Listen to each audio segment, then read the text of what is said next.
কেউ মারা গেলে তার থেকে কি মাপ চাওয়ার কোনো পথ আছে বা মাপ নেওয়ার কোনো বিধান আছে?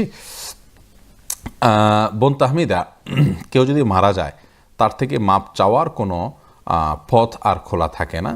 তবে যদি আপনি তার কোনো হক নষ্ট করে থাকেন এবং তার কোনো পাওনা আপনার কাছে থেকে থাকে, তাহলে যে জিনিসটি করতে হবে তা হলো আপনি তাকে তার পক্ষ হয়ে আল্লাহর কাছে মাপ চাইবেন এবং তার পক্ষ থেকে দান সাদকা করবেন।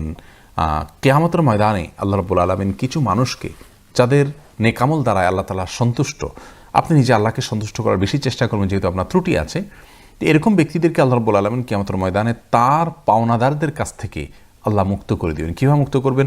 পাওনাদারকে আল্লাহ তাআলা জান্নাতের অফার করবেন, করে আপনাকে মুক্ত করে দিবেন। এরকম বিভিন্ন বর্ণনা হাদিস থেকে পাই আমরা।